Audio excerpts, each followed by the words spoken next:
The League of Women Voters of the Williamsburg area is proud to partner with Williamsburg Regional Library to bring you the story of Juneteenth, how it began, and what it means. Juneteenth is indeed a day of celebration as well as a day of remembrance, but it is also a day to dedicate ourselves to the struggle still to be won. I'm Sharon Owlett. Marianne Moxon and I will explore the legacy of Juneteenth with you today.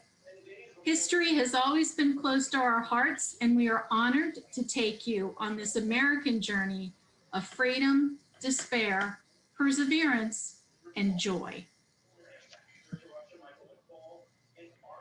The League of Women Voters is uniquely positioned to educate and to promote the principles embodied by Juneteenth. We celebrated the 100th anniversary of the founding of the National League of Women Voters and the State League of Virginia last year. The Williamsburg Area League began in 1962 during the Jim Crow era as the first integrated local league in Virginia. The 25 founding members of our local league had to persist for quite a while to be recognized as a league because 5 of them were Black. There are now more than 700 local and state leagues around the country, plus those in DC, the U.S. Virgin Islands, and Hong Kong. 14 local leagues are now in Virginia, and men have been members since 1974. Our nonpartisan mission is to encourage informed and active participation in government and to increase understanding of major public policy issues. Our website tells you more about the League and how to join us. What will we cover today? Our major goal is to share America's enduring story about the struggle for freedom for Black people in our country. You will learn how Juneteenth evolved into a commemoration holiday, who celebrates it, and how it is celebrated. We'll talk about whether Juneteenth might become a national holiday. Finally, we'll ask the question, has the promise of America been fulfilled yet? Please enter any questions you might have in the chat box, and we will have time at the end to discuss the presentation. Juneteenth is a combination of words, June and 19th. On that date in 1865, the slaves in Galveston, Texas, first heard from Union General Gordon Granger that the Civil War was over and that they had been freed. That was nearly 2.5 years after the Emancipation Proclamation and 2 months after Lee had surrendered at Appomattox and Lincoln had been assassinated. The 13th Amendment that abolished slavery was already headed toward ratification too. So why was there still slavery in Texas? There are a number of reasons, and we'll get to those soon.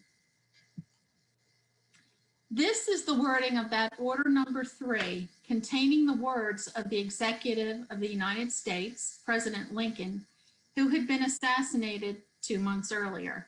The order also says that freedmen are advised to remain quietly at their present homes and work for wages. They are informed that they will not be allowed to collect at military posts and that they will not be supported in idleness, either there or elsewhere. He had surrendered only his troops at Appomattox on April 9, 1865, not the troops of the entire Confederacy. Surrender news spread slowly, so battles continued for weeks elsewhere, especially in remote states like Texas. But in Galveston, Texas, before June 19th, there were only unconfirmed rumors of the surrender.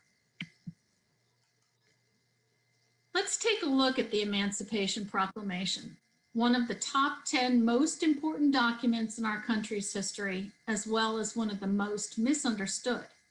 We will see that it did not, in fact, free all slaves and had little effect on slaves at all until after the war. What it did do, though, was change the focus of the war from preserving the Union to abolishing slavery. Regrettably, Lincoln's freeing of the slaves was only on paper, and the ongoing Civil War prevented freedom from becoming a reality as many plantation owners in Confederate states withheld the news. This is a famous painting of Lincoln reading his first draft of the proclamation to his cabinet in July 1862. The history of the proclamation is a study in politics. In 1862, when Lincoln read that first draft, the Union Army was losing a war, and Lincoln needed to cripple the cotton crop-based economy of the South. He was advised to delay the proclamation until after a Union military victory. A draw at Antietam was sufficient. Only then did Lincoln sign the preliminary proclamation on September 22, 1862. That preliminary document called on all Confederate states to rejoin the Union within 100 days by January 1st, 1863, or the slaves in those states would be declared thenceforward and forever free. But can you read between the lines here? This initial proclamation applied only to the states that had seceded from the Union, not to the four loyal to the Union states, Delaware, Maryland, Missouri, and Kentucky, where slavery still flourished. Lincoln had supported colonization of slaves back to Africa at this time, but that idea thankfully did not make it into the proclamation. Neither did the concept of reparations, something we are still grappling with today. The proclamation stands in contrast to the Compensated Emancipation Act of 1862, which freed all slaves in Washington, D.C., compensated slaveholders, and gave freed men and women money to emigrate, a variation of Lincoln's colonization idea. When the Confederacy had not yielded by the deadline in Lincoln's initial proclamation, he issued the final Emancipation Proclamation after a traditional New Year's Day reception at the White House. The final proclamation echoed the language of the preliminary. Lincoln went upstairs to his study for the signing in the presence of a few friends. No cabinet meeting was called, and no attempt was made to have a ceremony. As he took up the pen to sign the paper, his hand shook so violently that he could not write. He said, "I could not for a moment control my arm." I paused, and a superstitious feeling came over me which made me hesitate. In a moment, I remembered that I had been shaking hands for hours with several hundred people, and hence a very simple explanation of the trembling and shaking of my arm. Lincoln also said, "I never in my life felt more certain that I was doing right than I do in signing this paper." About 8 p.m., the transmission of the text over the telegraph wires began, but the news was slow in reaching remote areas, very slow. It never reached slaves in Texas. On that January 1st, 1863, First Night Watch, or Freedom's Eve services, occurred in many Black communities as enslaved and free African Americans gathered in churches and private homes all across the country, except in Texas, awaiting news that the Emancipation Proclamation had taken effect. But we can only wonder how the slaves in the border states received the news. Unless they had been voluntarily freed by their owners, slaves in those states had to wait until passage of the 13th Amendment in December 1865 to be declared free. Many decorative versions of the Emancipation Proclamation were produced, but this was not the age of internet or CNN, and news, again, traveled slowly. Today, there remain varying accounts of why it took so long for the news of slavery's abolition to reach Texas, with one story claiming that a messenger bearing the news was murdered on his way there. However, historians also report that many slave owners in Texas intentionally withheld information about the Emancipation Proclamation from slaves before 1865 in order to keep their labor force intact. Even after learning of their freedom, many former slaves stayed on the plantations and became sharecroppers, since no provisions had been made to give them anywhere else to go. Technically, they were free, but in fact, they were in economic bondage to their former owners. Yet still, on that day in June, there was celebrating, singing, and prayer among the more than 250,000 newly freed slaves in Texas. It helps in understanding the history of African American rights to revisit the country in the aftermath of the Civil War. While slaves may have been freed, their world was not safe. Blacks needed to be strong in post-Civil War years. After Rutherford B. Hayes became president in 1876, Black Southerners were disenfranchised, and the stage was set for a systematic entrenchment of white supremacy norms. In 1890, Mississippians drafted a white supremacist state constitution designed to disenfranchise Mississippi Blacks by including provisions such as those that required people be able to read and understand all parts of the state constitution in order to vote. Jim Crow laws passed in more southern states, and the Ku Klux Klan rose to prominence, along with domestic terrorism and lynchings. Jim Crow was not a real person, but a contemptuous term for a Black man based on the minstrel show character and meant to marginalize Blacks. The so-called Black Codes worked in conjunction with labor camps for the incarcerated, where prisoners were treated as enslaved people. Black offenders typically received longer sentences than their white equals, and because of the grueling work, often did not live out their entire sentence. The KKK, that began at this time in 1865 in Tennessee, was very active during these white supremacy years. Lynchings took place, both in public and in secret. In many places, they were seen as spectator events. Whites-only signs prevailed. Jim Crow laws defined the second-class treatment that Blacks endured for 100 years after the Civil War, with segregated facilities primarily in the former Confederate states: schools, waiting rooms, and bus and train stations, water fountains, restrooms, building entrances, elevators, cemeteries, even amusement park cashier windows. The Freedmen's Bureau Commissioner in 1865 reported that when the military was absent in Texas, ex-Confederates seemed to take every opportunity to vent their rage upon Blacks. In the immediate years after the end of the Civil War, these instances of white violence occurred. In Memphis, 46 Blacks were killed by mobs. In Texas, the 4 towns mentioned above, nearly 200 Blacks were killed. You most likely know that lynchings occurred, but this illustration indicates where almost 2,000 lynchings took place just during the 11 years after the Civil War ended.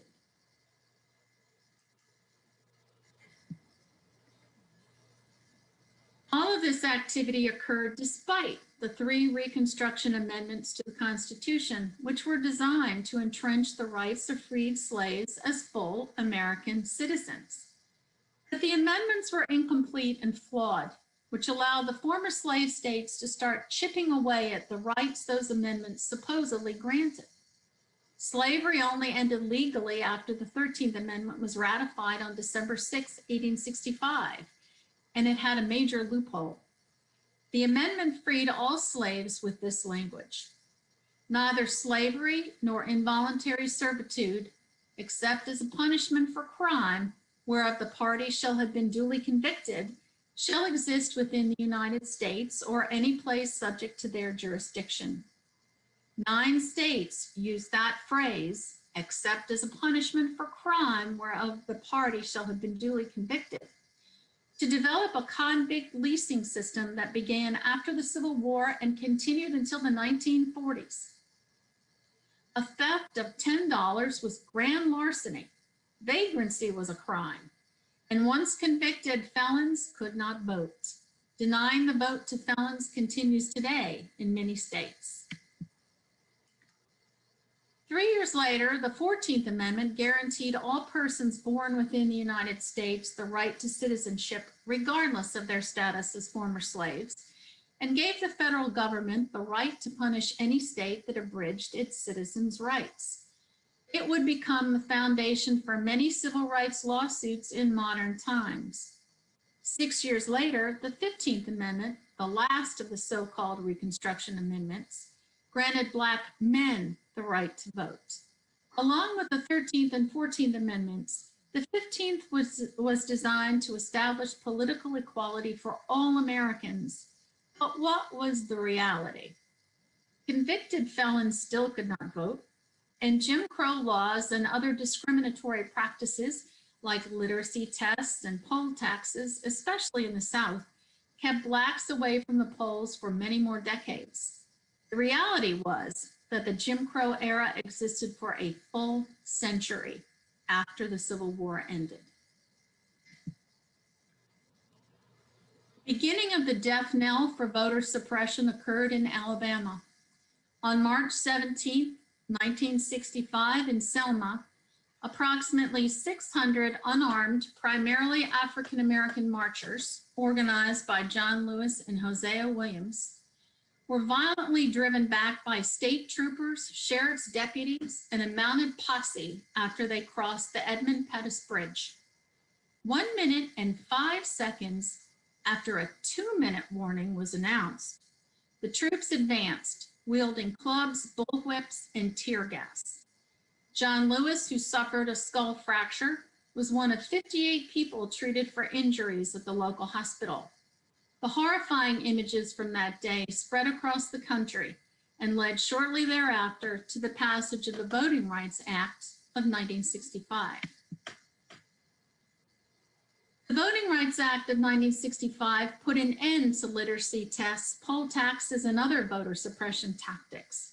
It expanded the 14th and 15th Amendments by banning the racial discrimination in voting practices that had existed for nearly a century. The Voting Rights Act of 1965 provided for federal approval or pre-clearance of proposed changes to voting laws in many southern states, Virginia included, that had previously used tests to determine voter eligibility. That remedy, however, was not to last. In 2013, the Supreme Court in Shelby County versus Holder struck down the pre-clearance requirement as unconstitutional, stating that those circumstances of discrimination no longer existed and that pre-clearance penalized southern states. Hundreds of new state laws were immediately introduced to make voting more difficult, and voter suppression remains in the news today. The proposed John Lewis Voting Rights Act is in the news today to restore that pre-clearance for restrictions in voting laws by states.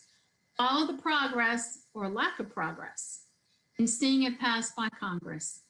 Now, Marianne Moxon will focus on how Juneteenth evolved. Thank you, Sharon. In spite of all the discrimination and violence that Sharon has just touched upon, Juneteenth celebrations have taken place since 1866. The first official one was in Texas. Over subsequent years, former slaves and their families continued celebrating their freedom with annual Juneteenth celebrations that featured, among other things, inspirational speeches, readings of the Emancipation Proclamation, rodeos, and pig roasts. The pig roast began the tradition of Juneteenth family barbecues in Texas. Celebrations soon spread across that state. Today, a mural in Galveston marks the spot where General Granger issued the orders ending slavery. A sculpture at the Texas African American History Memorial in Austin, Texas, also commemorates that day. But how has widespread celebration of Juneteenth evolved? One of the earliest official commemorations may have been in Houston, where thousands in 1872 celebrated at Emancipation Park with a mix of religious services, storytelling, music, food, and parades. The first few decades after the slaves in Texas were officially freed, Juneteenth was primarily celebrated by the descendants of those slaves. But word of the holiday spread first throughout the South, and then to the rest of the states as the freed slaves migrated to different parts of the country as part of the Great Migration. They did this one person, one carload, and one train ticket at a time. In present-day America, while still not recognized as a federal holiday, Juneteenth is celebrated in Black communities as a way to acknowledge the freedoms earned in the past, as well as the continued need for advancement toward a better future. Here is one of the earliest photos of a Juneteenth celebration in Austin, Texas in 1900. Already the idea of Juneteenth, as you see, is starting to be a day of festivity. Here's another 1900 photo of a Juneteenth picnic that became a popular way to celebrate the end of slavery. Juneteenth celebrations persevered even as discrimination, widespread violence, and legalized segregation continued. While commemoration of Juneteenth had spread steadily throughout the country, it declined during the 1940s in the face of new segregation laws and brutal lynchings that disconnected even more Blacks from their history. It revived in the early 50s, then declined again during the civil rights era of the late 50s and 1960s. That was when many Blacks thought that the festivities were diametrically opposed to their struggle for civil rights. Then it resurged again in the 1970s. Texas was the first to make it a state holiday in 1979. However, the bill doing so also included glorification of the Confederacy by designating January 19th as, quote, Confederate Heroes Day in honor of Jefferson Davis, Robert E. Lee, and other Confederate heroes. This is the Juneteenth flag that resembles a Texas state flag with the red and blue background. It features a 12-pointed bursting star with a white 5-pointed star inside it that represents, quote, a new freedom, a new people, a new star. Although it's long been celebrated in the African American community, this monumental event remains largely unknown to many Americans and was poorly understood until very recently outside the Black community. There's also the pervasive idea, itself a legacy of Jim Crow, that Juneteenth is only for Blacks. However, since the killing of George Floyd in the summer of 2020 protests, more and more Americans have come to realize that it's something for all Americans of every race to celebrate. Commemorating Juneteenth obviously won't end racism, but it can foster dialogue about the trauma that has resulted from slavery and the doctrine of white supremacy. It can also help solidify the concepts embodied in the finest words of the Declaration of Independence and the Constitution, that we're all created equal, that we are all one people, and that we're all Americans together. How is Juneteenth celebrated today?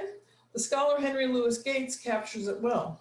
He describes Juneteenth as evolving over generations to become an occasion for gathering lost family members, measuring progress against freedom, and teaching rising generations of the values of self-improvement and racial uplift. Religious sermons, traditional music, and the almighty barbecue pit still remain at the center.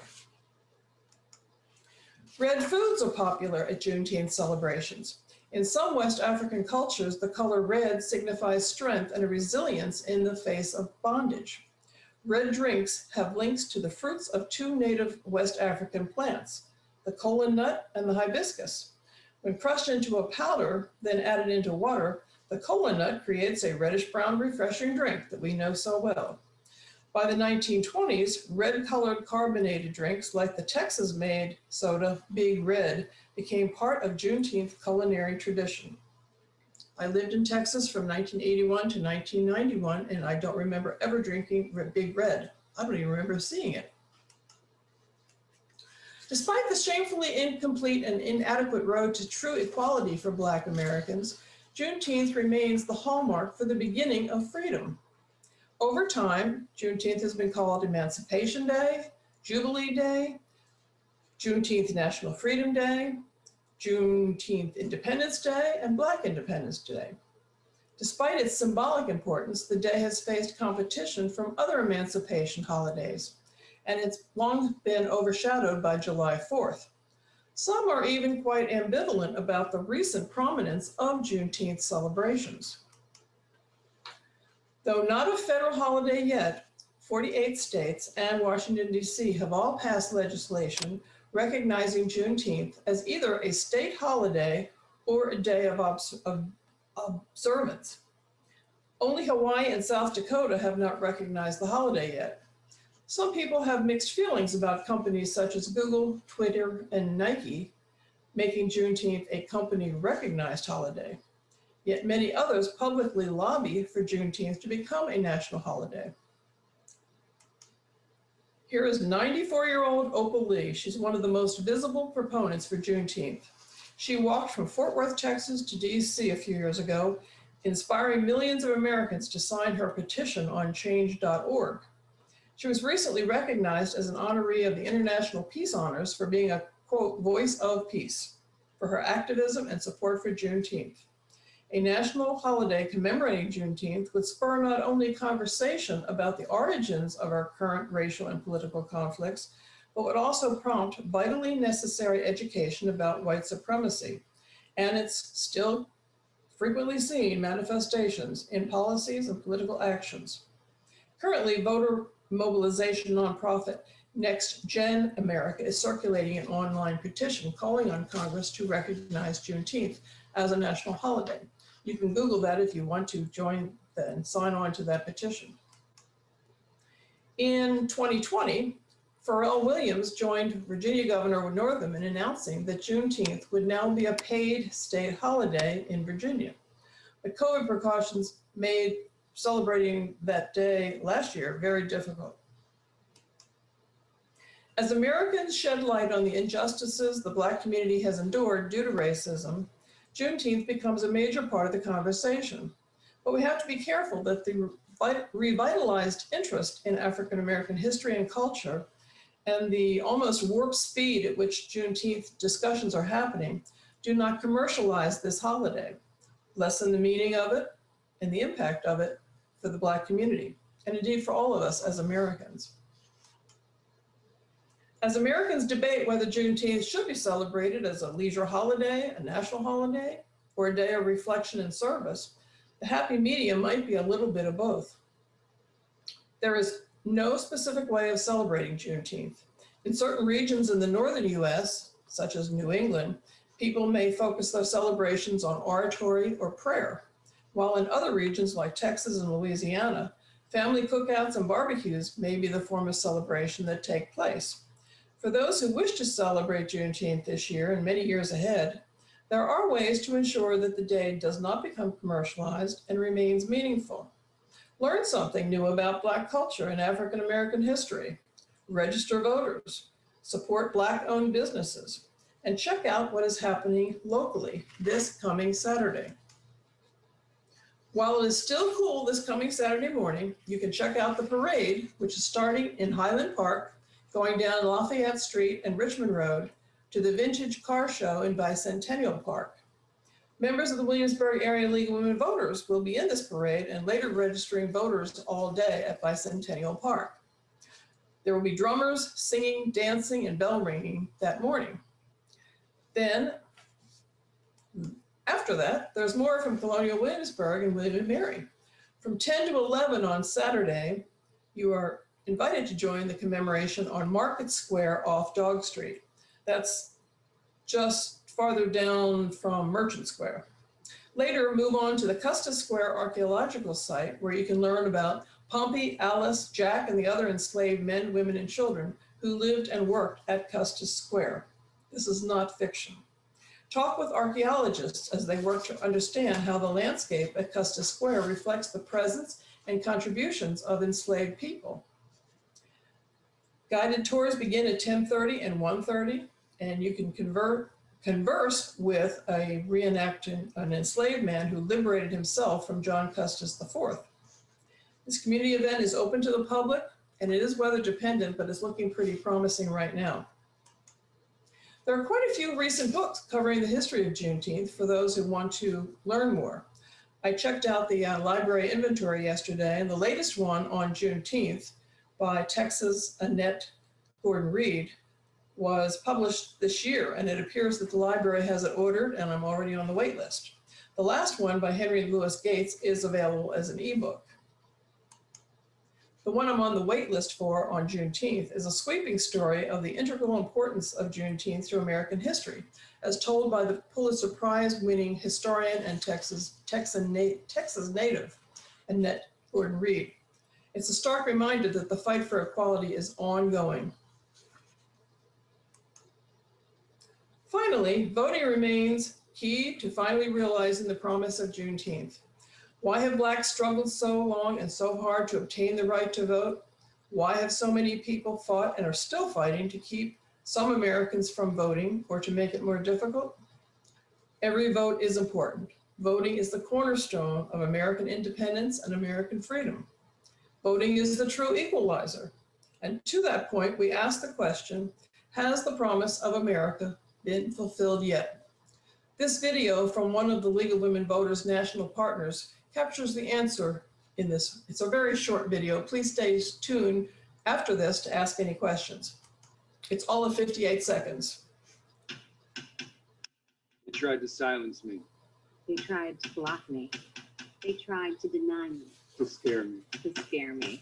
They tried to erase me. To erase me. Erase me.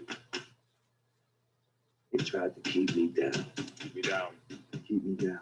They tried to make me visible. Invisible. They tried to pretend I don't matter. Pretend my people don't matter. But my people don't matter. They tried to kill me. Kill me. Kill me. They tried to suppress me. Suppress me. They tried to block me. They tried to suppress me. They tried to deny me. And still. And still. And still. And still, I vote. I vote. Todavía voy a votar. And still, I vote. I vote. And still, I vote. And still, I vote. Thank you for logging on to this webinar. Hope you've learned some things about Juneteenth you might not have known before today. And let's never forget that we're all part of one American family. The history of one of us is the history of all of us. We rise together. Happy Juneteenth, everyone. And are there any questions in the chat box? This is Don Schilling. Can you hear me? Can hear you. We can't see you, Don. Well, I can put on my video too if you'd like to see me. But I'll put your videos on. basically, it seems to me that Juneteenth was something I had really very little knowledge of for most of my life. It's only recently that I have become aware of it. And I'm wondering whether that is typical for most of us in the white community, and to what degree people in the African American community have in fact been significantly celebrating this event for a long time and just wasn't part of my consciousness, or whether they too are relatively new to a awareness about the significance of this event. I think most Blacks have been aware of it and certainly celebrating it. You're not alone, though, in not knowing much about it. Like I said, I lived in Texas from 81 to 91, and that was 1 year after Texas had made it a state holiday.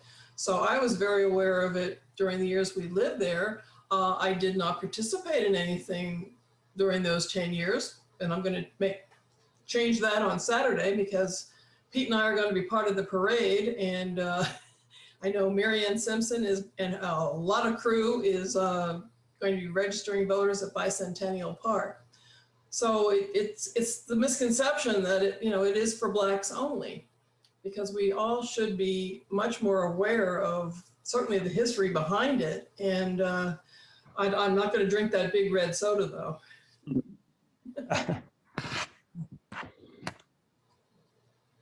Yeah. Hey, Don, this is Pat. Can you hear me? Yes, Pat. Hey, well, as you I can know, hear I'm you. Black. I will just say that I've been aware of Juneteenth for about 20 years, but it certainly wasn't something that was taught in school. It wasn't something that was part of any history lessons. I lived in Wisconsin from 95 to 2018. And during that time, I started participating in some Juneteenth activities through my employer, which was the VA administration. But I would say that, yes, many of us were aware, but depending on what city you lived in, and you may just not have been involved in formal recognitions of it. So don't feel bad that you did not know about it. Yeah. It wasn't taught. Yeah, thank you. I mean, as a historian, I'm not a historian of American history as my specialty, but still, it was something that never came across in any course I had, or any real experience that I had until relatively recently. Right. Which I Well, think goes to show you the degree to which certain parts of our history have been not widely shared.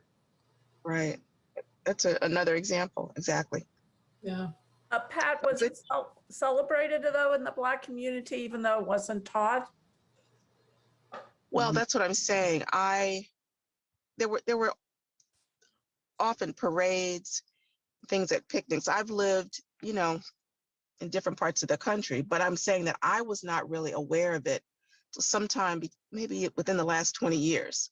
And then within the last 10 years, I know, for example, in Milwaukee, and I lived right outside of Milwaukee, there were always recognitions and celebrations and parades. So I think it depended on the community that you lived in and maybe how large the Black community was in that particular area.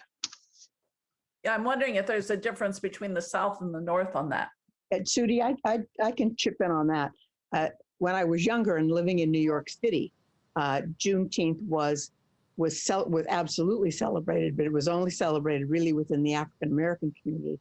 And Right. one of my best friends and I would go and up to Harlem with her uncles and her cousins, and Juneteenth was very much celebrated, but it never kind of reached much farther than 125th Street. It was a very closed society, and didn't get a lot of press because it wasn't really known among the white community. One of the things that I found so interesting was a wonderful presentation, Marianne and Sharon, too. Thank you so much. Thank you. Yes. Thank you. Was the irony, and it is ironic to see how much of this, certainly the national holiday or the state holiday, began in Texas, and the remembrance of difficulties that occurred and was still recognized in Texas, when today we see some of the most abhorrent things going on in Texas.